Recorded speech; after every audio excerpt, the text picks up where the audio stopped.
구약성경 766쪽에 있습니다. 욥기 6장 1절 제가 먼저 읽습니다. 욥이 대답하여 이르되 나의 괴로움을 달아보며 나의 파멸을 저울 위에 모두 놓을 수 있다면 바다의 모래보다도 무거울 것이라. 그러므로 나의 말이 경솔하였구나. 전능자의 화살이 내게 박힘에 나의 영이 그 독을 마셨나니 하나님의 두려움이 나를 엄습하여 치는구나. 들나귀가 풀이 있으면 어찌 울겠으며 소가 꼴이 있으면 어찌 울겠느냐. 싱거운 것이 소금 없이 먹히겠느냐. 달게 알 흰자위가 맛이 있겠느냐. 내 마음이 이런 것을 만지기도 싫어하나니 꺼리는 음식물 같이 여김이니라. 나의 간구를 누가 들어줄 것이며 나의 소원을 하나님이 허락하시랴. 이는 곧 나를 멸하시기를 기뻐하사 하나님이 그의 손을 들어 나를 끊어버리실 것이라. 그러할지라도 내가 오히려 위로를 받고 그칠 줄 모르는 고통 가운데에서도 기뻐하는 것은 내가 거룩하신 이의 말씀을 거역하지 아니하였음이라. 내가 무슨 기력이 있기에 기다리겠느냐. 내 마지막이 어떠하겠기에 그저 참겠느냐. 나의 기력이 어찌 돌의 기력이겠느냐. 나의 살이 어찌 노쇠겠느냐. 나의 도움이 내 속에 없지 아니하냐. 나의 능력이 내게서 쫓겨나지 아니하였느냐. 낙심한 자가 비록 전능자를 경외하기를 저버릴지라도 그의 친구들로부터 동정을 받느니라. 내 형제들은 개울과 같이 변덕스럽고 그들은 개울의 물살같이 지나가노나 얼음이 녹으면 물이 검어지며 눈이 그 속에 감추어질지라도 따뜻하면 마르고 더우면 그 자리에서 아주 없어지나니 대상들은 그들의 길을 벗어나서 삭막한 들에 들어가 멸망하느니라. 대마의 떼들이 그것을 바라보고 스바의 행인들도 그것을 사모하다가 거기 와서는 바라는 것을 부끄러워하고 낙심하느니라. 이제 너희는 아무것도 아니로구나. 너희가 두려운 일을 본즉 겁내는구나. 내가 언제 너희에게 무엇을 달라고 말했더냐. 나를 위하여 너희 재물을 선물로 달라고 하더냐. 내가 언제 말하기를 원수의 손에서 나를 구원하라 하더냐. 폭군의 손에서 나를 구원하라 하더냐. 내게 가르쳐서 나의 허물된 것을 깨닫게 하라. 내가 잠잠하리라. 옳은 말이 어찌 그리 고통스러운고 너희의 책망은 무엇을 책망함이냐. 너희가 남의 말을 꾸짖을 생각을 하나 실망한 자의 말은 바람에 날아가느니라. 너희는 고아를 제비 뽑으며 너희 친구를 팔아 넘기는구나. 이제 원하건대 너희는 내게로 얼굴을 돌리라. 내가 너희를 대면하여 결코 거짓말하지 아니하리라. 너희는 돌이켜 행악자가 되지 말라. 아직도 나의 의가 건재하니 돌아오라. 내 혀에 어찌 불의한 것이 있으랴. 내 미각이 어찌 속임을 분간하지 못하랴. 아멘. 이 욥의 친구 엘리바스가 이 고통스러워하는 욥에게 와서 그 충고, 조언을 전해줍니다. 그것에 대해서 욥이 대답을 하는데 욥은 자신의 그 말이 경솔했다 이렇게 이야기합니다. 우리 이전에 그 엘리바스가 대답하기 조언을 해주기 전에 욥이 자신의 그 생일을 저주하면서 그때 내가 안 태어나면 좋았을 것을, 내가 죽었더라면 좋았을 것을, 사는 것보다 죽는 것이 낫다라고 하면서 그 고통을 심하게 표현했던 그 말이 경솔했다라고 인정을 하는 겁니다. 그런데 그렇게 자신의 말이 그렇게 심하게 말할 수밖에 없었던 그 이유가 있었죠. 무엇입니까? 고통이 너무 컸기 때문이에요. 오늘 말씀을 보면 욥이 나의 고통을 저울에 이렇게 달아본다면 바다 모래보다도, 그 넓은 바다의 모든 모래를 다 담아서 재는 것보다도 더 무거울 것이다 이렇게 얘기를 합니다. 너무너무 고통스럽다는 겁니다. 그 무게를 감당할 수 없을 만큼 그 고통이 무겁게 이 욥에게 온 것입니다. 왜 안 그러겠어요? 자신의 그 소유를 다 하루아침에 잃어버렸습니다. 그 자녀들, 10 자녀들이 하루아침에 다 죽어버렸어요. 그 몸에는 이 병이 들어서 정말 극심한 고통 가운데 있게 되었습니다. 그러니 그 마음이 얼마나 괴롭고 힘들고, 그 욥이 고백했던 대로 정말 뭐 사는 것보다 죽는 것이 좋겠다라고 할 만큼 너무너무 고통스러웠다는 거죠. 그 고통을 이렇게 표현하기를 4절에 전능자의 화살이 나에게 박힌 것 같다. 그러니까 화살이 박혔어요. 근데 그것이 하나님이 쏜 화살입니다. 하나님이 쏜 그 화살이 나에게 박혀서 그 고통 그리고 그 두려움, 뭐 마치 하나님이 나를 어떻게 하실 것 같은 그런 두려움이 엄습해 와 있다는 겁니다. 나에게 소원이 있다면 하나님이 나를 멸해 주시기를, 나를 좀 이제 데려가시면 좋겠다, 이렇게 고백하고 있습니다. 그만큼 고통스러웠다는 거죠. 그러면서도 이 그칠 줄 모르는 고통 가운데 내가 한 가지 위로가 되고 내가 기뻐할 수 있는 것은 무엇인가? 나는 하나님 말씀을 거역하지 않았다, 이렇게 고백을 합니다. 그게 이제 욥이 가지고 있었던, 붙들고 있었던 자기 자신의 그런 모습이에요. 그러나 뭐 아무리 하나님을 거역하지 않아도 이 고통은 고통이고 너무 힘들고 무겁고 이제 내가 이 모든 것들을 버티고 견뎌낼 만한 그런 힘이 남아있지 않습니다. 욥이 그렇게 자신의 이 말이 얼마나 경솔했는지를 인정하고, 내가 너무 심하게 말한 것 자기도 아는데 나의 고통이 너무나 컸기 때문이다 라고 이렇게 대답을 하는 거죠. 자, 이렇게 이 고통 속에서 욥이 친구에게 원하는 것이 있었습니다. 지금 친구들이, 욥의 친구들, 대만 사람 엘리바스, 소발, 이런 친구들이 찾아와서 욥의 그 고통 가운데 있는 욥을 찾아와 있는데요. 그 고통 속에서 이 욥이 친구들에게 원했던 것이 무엇인가? 14절 말씀에 이렇게 말씀해요. 낙심한 자가 비록 전능자를 경외하기를 저버릴지라도 그의 친구들로부터 동정을 받느니라. 무슨 말입니까?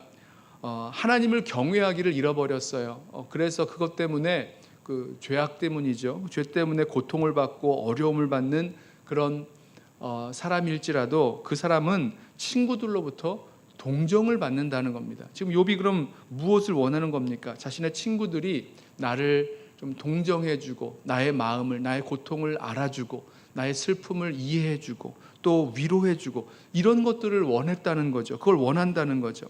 하지만 이 친구들은 와서 이 욥에게 해준 것이 무엇이냐면 조언을 해줍니다. 어드바이스 해줘요. 또 어떤 문제에 대해서 그 문제를 어떻게 해결할지 솔루션을 줍니다. 또 그리고 지금 욥이 당한 상황이 무엇인지 그것을 이해할 수 있도록 해석을 해줍니다. 어떤 의미에서는 이 친구들도 자기 나름대로 이게 정말 욥에게 필요하다라는 그런 의미에서 조언도 하고 문제 해결도 해주려고 하고 또 이 상황도 이해시켜 주려고 설명을 해줍니다. 그러나 욥의 마음에는요, 그런 걸 기대하는 게 아니죠. 사실은 그 친구들이 몰라요. 욥도 모른다는 겁니다. 왜 이런 일이 이루어졌는지, 왜 이런 어려운 고통이 나에게 왔는지. 하나님을 경외하던, 온전하고 순전하고 하나님 경외하며 악에서 떠나 있었던 그 욥에게 어떻게 이렇게 고통스러운 일들이 벌어졌는지 욥도 이해하지 못합니다. 알 수가 없어요. 그런데 친구들이 와서 그것을 이해되게 해석해주고 문제를 해결해 주려고 하고 이 문제에서 어떻게 일어설 수 있는지 어떤 조언을 해주고 이렇게 얘기를 해주는데 사실은 아무도 모르는 거잖아요. 우리 알고 있습니다. 우리는 이제 욥기를 읽고 있으니까 이 3인칭 시점에서 이 모든 상황을 알고 있잖아요. 하나님과 그 사단 사이에서 있었던 하나님이 그 사단이 욥을 치도록 허락하셨던 그 일들을 알고 있지만 욥은 모르죠. 욥의 친구들도 모릅니다. 그런데 와서 해주었던 그 조언, 또 문제 해결, 또 설명들, 해석들, 이런 것들, 욥은 그런 걸 기대하는 것이 아니라는 겁니다. 그 친구들에게 무엇을 기대하느냐? 나는 너희들이 나를 위로해주고 또 동정해주고 함께 아파해주고 이해해주는, 내 마음을 좀 이해해주는, 나의 고통을 이해해주는 그런 친구를 원한다라는 것입니다. 그러면서 하는 이야기가 나는 그런 위로를, 그런 동정을 원했는데 내 친구들은 그렇지가 않다는 겁니다. 여기서 이제 재밌는 표현을 쓰는데요. 개울과 같이 변덕스럽다. 이 이스라엘의 그 개울물 중에서 와디라는 게 있는데요. 와디는 그 물이 흐르는 그 우기에는 물이 이렇게 그 계곡으로 쏠려서 물이 흐르는 그런 그 시내가 되지만, 그 이제 우기가 그치고 건기가 되면 물이 다 말라서 그냥 메마른 골짜기가 됩니다. 그래서 우리 성경을 보면 어떤 데서는 골짜기라고 해석을 하지만, 물이 흐르지 않는 골짜기라고 해석을 하지만, 어떤 데서는 뭐 시내라고 해석하는 그런 지역들이 있었어요. 그런 게 이제 와디 같은 건데, 그렇다는 거죠. 사람들이 지나가면서 여기 보니 여기에 물이 있구나, 물이 귀한 그 이스라엘 땅에서 이쪽에 오니까 이 개울에 물이 있구나 하고 너무나 바라고 기대하면서 이 뭐 소떼를 뭐 양떼를 몰고, 또 지나가던 행인들도 그쪽에서 물을 얻으려고 다가가는데 가보니까 아무것도 없다는 거예요. 그 물이 흘렀던 그 물이 이제 다 말라 버렸다는 겁니다. 지금 친구들이 그렇다는 겁니다. 자, 친구들에게서 물을 찾았는데 어떤 의미에서는 그 위로와 동정과 또 이해해주고 같이 아파해주는 그런 마음들을 기대했는데 가보니까 이 친구들이 그런 게 없다는 거죠.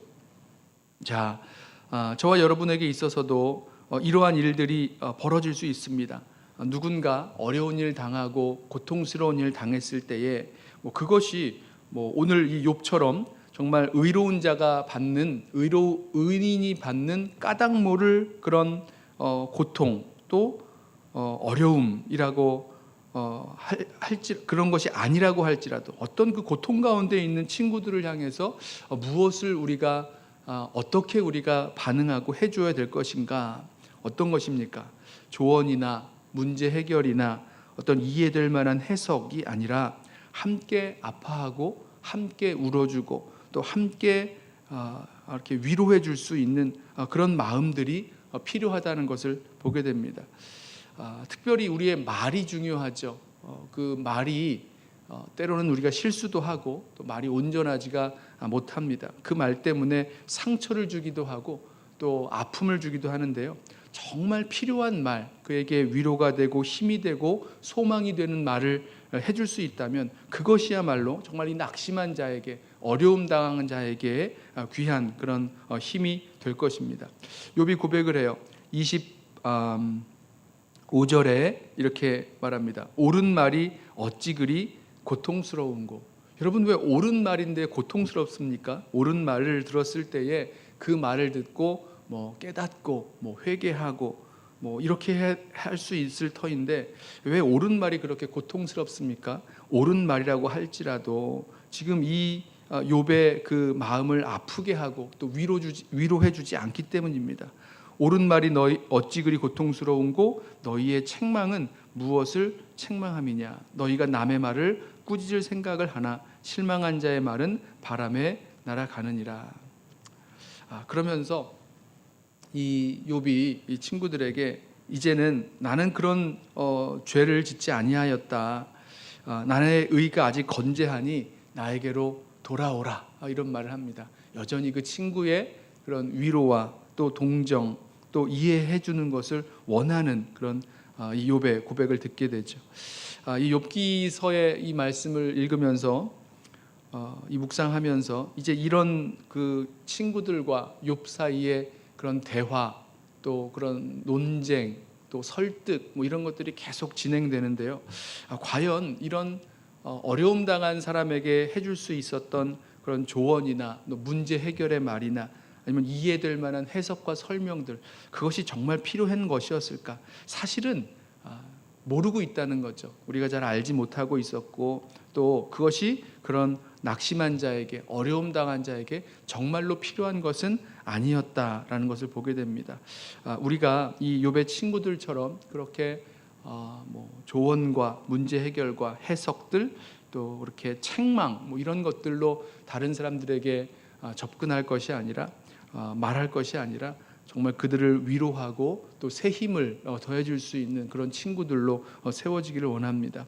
우리에게는 그런 위로자 되시는 분이 계시죠. 오늘 우리 아까 찬양했던 것처럼 정말 좋은 친구, 우리에게 오셔서 우리를 위로해 주시고 새 힘 더해 주시고 또 소망을 주시는 그런 친구가 계신데 우리 주님이시죠. 오늘 이 시간에 다른 것에서부터 우리가 위로받지 못합니다. 오직 주님께로부터만 그런 위로와 또 소망이 오는 줄로 믿는데요. 우리 주님께 나아가서 진정한 친구 되어 주시는 그 주님 주시는 위로와 또 새 힘으로 오늘 하루 살아갈 수 있는 또 저와 여러분 되시기를 주님의 이름으로 부탁하며 축원합니다. 기도하겠습니다. 사랑하는 주님, 고통 가운데 있었던 그 욥에게 정말로 필요했던 것은 위로해주고 같이 아파하고 또 동정해주는 그런 친구들의 마음이었을 터인데, 친구들의 말이었을 터인데, 다른 것들로 옳은 말과 또 책망과 조언과 그런 설명하는 말들로 욥에게 상처를 주었던 어리석은 친구들의 그 모습들, 마치 모든 것을 안다고 생각하고 있었던 그 친구들의 모습을 우리들의 모습 속에서 또 우리의 말 속에서 찾아봅니다. 주님, 우리를 붙들어 주셔서 고난당한 자 위로할 수 있는, 또 낙심한 자 힘주고 또 소망을 줄 수 있는 그런 귀한 친구들, 또 귀한 주님의 위로를 전달할 수 있는 주의 백성들 되도록 주님 은혜를 더하여 주옵소서. 우리가 이 일에 참 지혜가 부족하고 어리석을 때가 얼마나 많이 있는지요. 주님, 우리를 붙들어 주셔서 주님의 마음을 우리 심령 가운데 부어주시고, 또 주님께서 주시는 그 사랑과 또 위로와 그 소망의 역할을 우리가 잘 감당해내도록 주님 지혜도 또 귀한 말도 우리들 입술에 더하여 주옵소서. 감사하며 예수님의 이름으로 기도드리옵나이다. 아멘. 우리 시간에 오늘 주신 말씀 붙들고 함께 기도하며